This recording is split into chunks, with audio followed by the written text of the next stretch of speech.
Hello, everyone. Welcome to 10 Minutes Astrology Podcast, the most easy way to learn astrology. I'm Rod Chang. And I am Alejo Lopez. Today, we are not in the Jupiter land, Alejo. Let me remind No, you. I know. I'm still in the Jupiter vibe. I know. I need to go I breathe. know. Yes, I was sorry. like, what is he doing? I'm sorry. Yeah, today, but also we start to act like a Saturn now. One is told another one off, and another one feels sorry. Exactly. It was necessary. Yeah, it's an exercise. So Which is today, another Saturnian word, necessity. oh, Jesus Christ, that's true. Exactly. So today we're going to talk about Saturn. It's not a easy planet to talk, to understand, and to learn.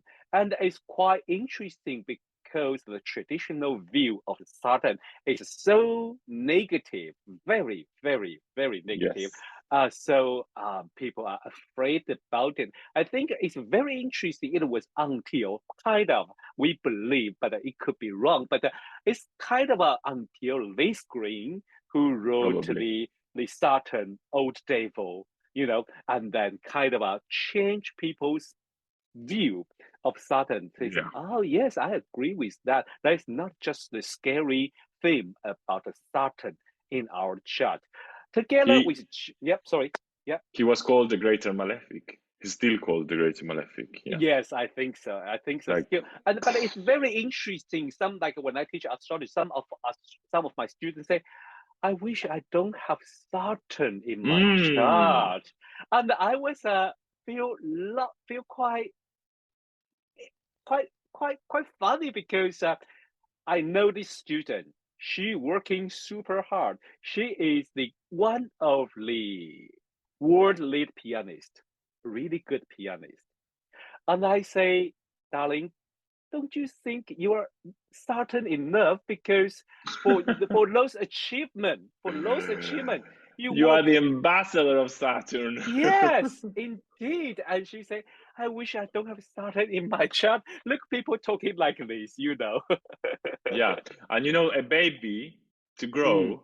mm, So one of the keywords in Saturn is the idea of hardness. We're gonna go into mm-hmm, in a minute, right? The idea of mm-hmm, difficulties.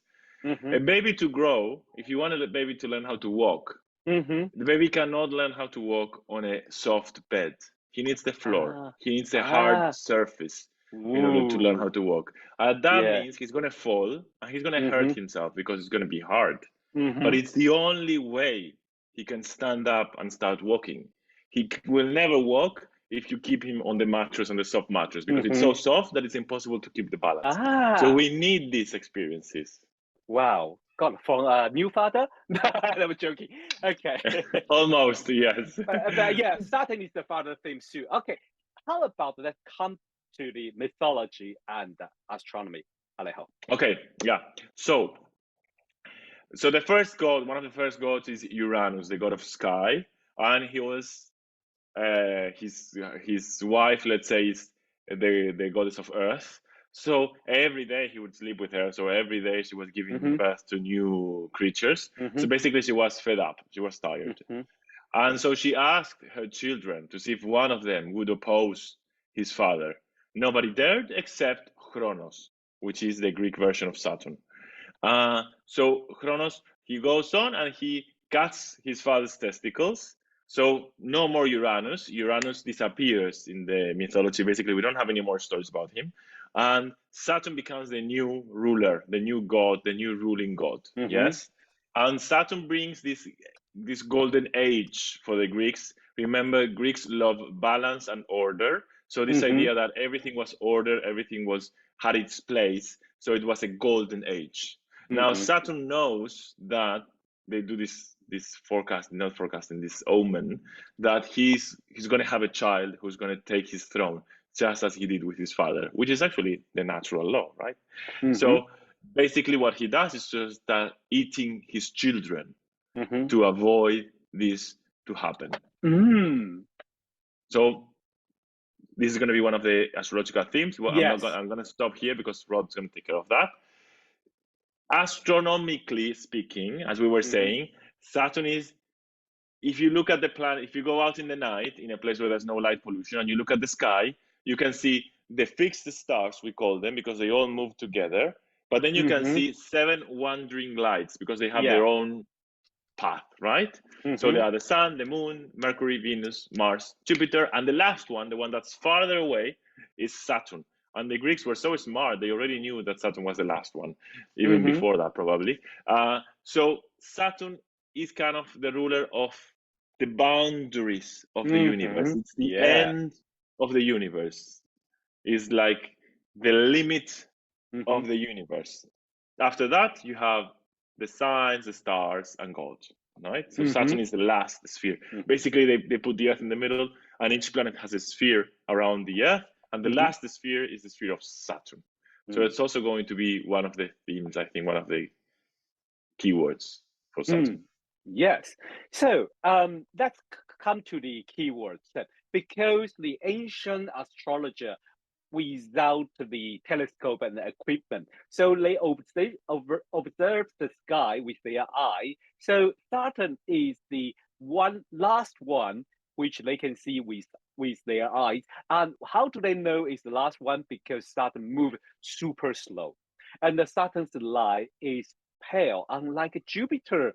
Or Venus is shining bright, or Mars is a shining red, not really shining, but reddish. And Saturn is like a little bit pale, a little bit dark, a little bit dim. So they use their imagination, think about Saturn is like the old person or someone who couldn't move very fast. Maybe they have some problem with it. It's like maybe his legs limps, or maybe he's very ill, he could move fast. So in the ancient time, ancient astrology think Saturn represent all these kind of things, sickness and old age, or broken, or something like unwanted, things like this. So people were always in the ancient astrology, even modern day, some astrologers still thinking big part of Saturn represent those negative things. But as I say, Liz Green write the book about Saturn is to give us a new perspective about Saturn, because, like you say, is in the old cosmic view, Saturn represented the boundary, the line between our universe and the God's universe.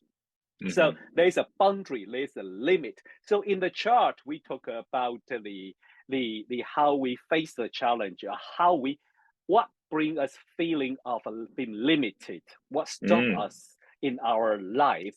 And also, I think duty and the responsibility, those hardship things, is also talking in our chart. So first time, every time when I teach my student, I would say we have to think about how we care, how we express, and how we see the responsibility, and how we carry out our duty, how we express that.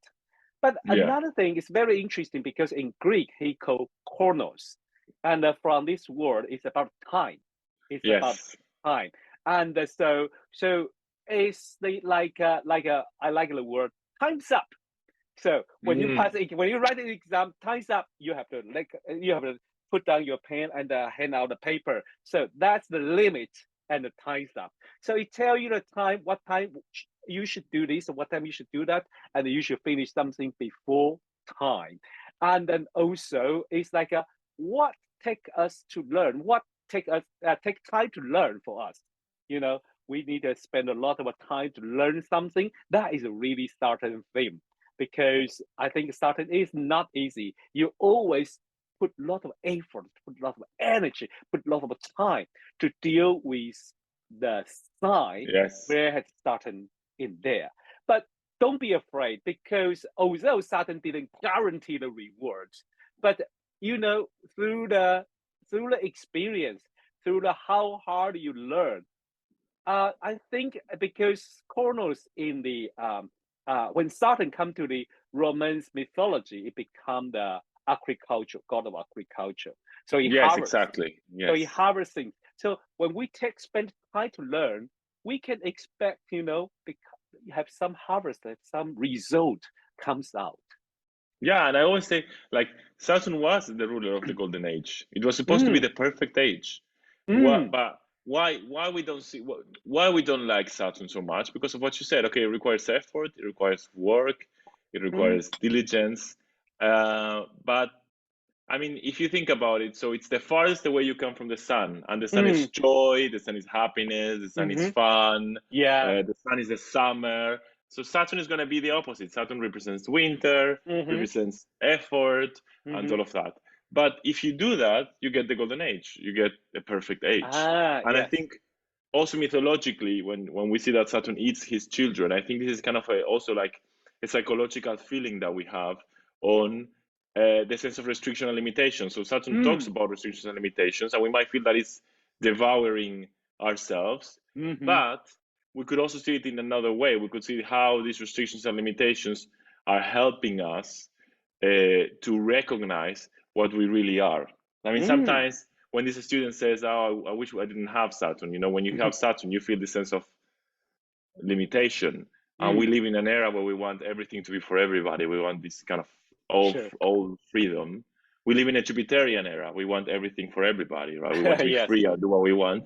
And Saturn is reminding us, if you want to do everything and be everything, then that's the same of doing nothing and being no one.